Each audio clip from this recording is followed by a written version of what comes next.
फिर एक वेव यहाँ से आ रही है, एक वेव यहाँ से आ रही है, दोनों प्रोग्रेसिव वेव मिलेगी तो बन जाएगी स्टेशनरी वेव। अभी आप सोचेंगे कि भाई स्टेशनरी वेव क्या है। स्टेशनरी वेव से पहले तो ये नहीं पता वेव क्या है।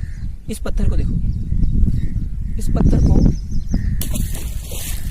पानी में फेंका, P = H ρg प्रेशर होता है, फ्लूइड मैकेनिक्स लगेगा, आर्किमिडीज को याद करो, बुएंट फोर्स लगेगा, तो ये सारी वेव जो है अनंत डिस्टेंस तक जाएगी। अगर एनर्जी डिमिनिश नहीं होगी तो उसका कुछ एम्पलीट्यूड होगा।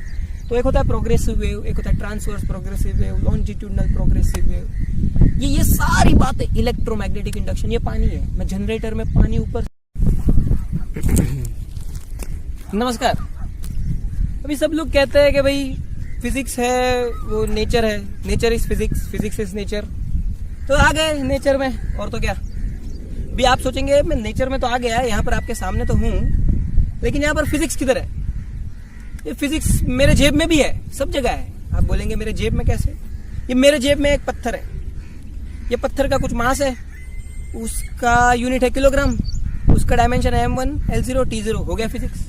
इसको ऊपर फेंका, नीचे आया, ऊपर फेंका डिस्प्लेसमेंट, नीचे आया डिस्प्लेसमेंट, ऊपर फेंका अगेंस्ट ग्रेविटी, नीचे आया अलॉन्ग ग्रेविटी। ऊपर जा रहा था तो डिसेलरेट हो रहा था, नीचे आ रहा तो एक्सेलरेट हो रहा है। 9.8 मीटर पर सेकेंड स्क्वायर से हो गया फिजिक्स। इस पत्थर को यहाँ से यहाँ, चलो और जोर से यहाँ से यहाँ फेंके तो ये हो गया projectile. Initial velocity u, theta ले लो तो हो जाएगा u cos थीटा, वर्टिकल ले लो u sin थीटा, हो गया फिजिक्स। यही पत्थर जो मेरे जेब में था वो है फिजिक्स। इसको अगर F फोर्स से फेंका जाए तो उसका कुछ मोमेंटम होगा, उसकी कुछ वेलोसिटी होगी जो वेक्टर है, उसकी कुछ स्पीड भी होगी जो उसका मैग्नीट्यूड है जो स्केलर है। हो गया फिजिक्स। इसी को अगर रोड पे ऐसे रोल करते करते फेंकू, या तो ऐसे जैसे बॉलिंग बॉल फेंकते हैं वैसे फेंकू तो कुछ डिस्टेंस कवर करके रुक जाएगा, फ्रिक्शन। हो गया फिजिक्स। इसको जोर से पटकू तो आवाज आ रहा है कि नहीं। अरे कुछ आवाज आ रहा है तो हो गया longitudinal wave which travels with the speed of v = n lambda. n हो गया फ्रीक्वेंसी, लैम्डा हो गया वेवलेंथ। हो गया फिजिक्स। एक पत्थर, इतनी सारी चीजें। अब इसको गर्म करो तो ये तो शायद बहुत सॉलिड है, लेकिन हाई टेम्परेचर करेंगे तो भी सॉलिड से लिक्विड में हो जाएगा, मेल्ट हो जाएगा। उसके लिए लेटेंट हीट ऑफ वेपराइजेशन होता है, लेटेंट हीट ऑफ फ्यूजन होता है। हो गया फिजिक्स। इसी को अगर लेंस से देखा जाए तो अलग डिस्टेंस पे दिखेगा, पानी में रखा जाए तो अलग डिस्टेंस पे दिखेगा, रिफ्रैक्शन होगा। रे ऑप्टिक्स में जो लेंस से refraction from single curve surface होता है उसके कारण ये अलग दिखेगा। हो गया फिजिक्स। इसको बैटरी से लगाओ, करंट पास होगा नहीं, ऑफ कोर्स करंट पास होगा नहीं क्योंकि कंडक्टर नहीं है, लेकिन कंडक्टर होगा उदाहरण रूप से। चलो चिंता मत करो, ये वेस्ट ही था, जड़ मूल से ही गया हुआ था, ये खाली ये बचा हुआ था। तो ये समझो कंडक्टर है, इसमें से बैटरी लगाई करंट पास होगा, ये पत्थर में से करंट पास नहीं होगा क्योंकि नॉन कंडक्टर है। हो गया फिजिक्स। किधर नहीं है फिजिक्स। ये पत्थर पे आप जितना चाहो उतना फिजिक्स लगा सकते हो। ये पत्थर को धागे से लगा दो, उसको गोल गोल गोल गोल घुमा दो, हो गया फिजिक्स। उसको हॉरिजॉन्टल घुमाओ, हो जाएगा हॉरिजॉन्टल सर्कुलर मोशन। वर्टिकल घुमाओ, हो जाएगा vertical circular motion. Vertical circular motion में वेलोसिटी अलग अलग, √5rg, √3rg, √rg जो मिनिमम होती है। हॉरिजॉन्टल सर्कुलर मोशन है uniform circular motion, velocity same v = r omega, omega is angular velocity. हो गया फिजिक्स।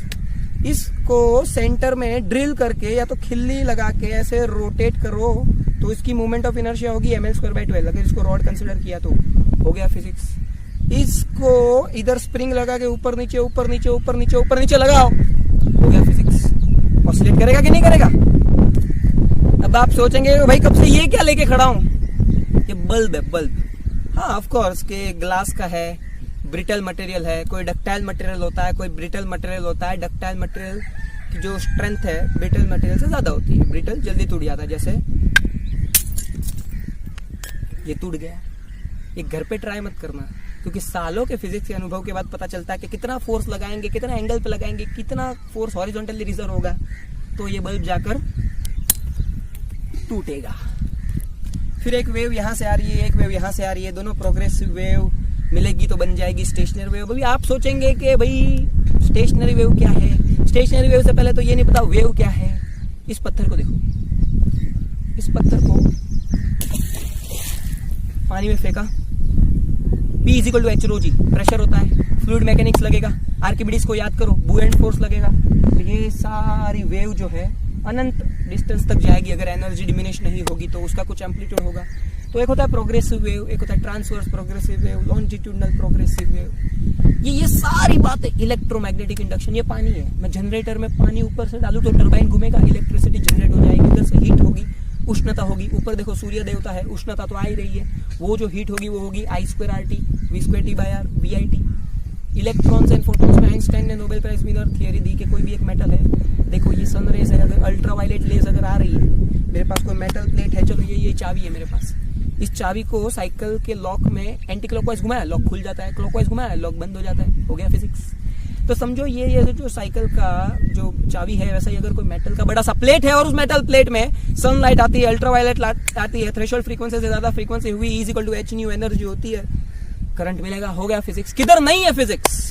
सर्वत्र, अत्र तत्र सर्वत्र फिजिक्स अस्ति, बस ऑब्जर्वेशन करने की आवश्यकता है। So I am introducing you the physics for all stuff. The physics for all is a place, or you can say is a dynamic place. It's not a static place. It is a dynamic place. It is an accelerated dynamic place which is everywhere, actually which will be everywhere. And physics for all is a place which will provide you the information about physics, which will provide you the academic curriculum. Academic curriculum में जो भी आपको chapters होंगे उसके बारे में मदद करेंगे. It will give you the fascination about physics. It will uplift you in the sky. You will be like flying in the sky without any helicopter which is moving anti-clockwise because of the angular velocity which is in the upward direction. You might be not knowing everything, but कुछ तो समझा होगा. अगर something भी समझा है तो just support physics for all, and physics for all will be accelerating to infinity in a short time.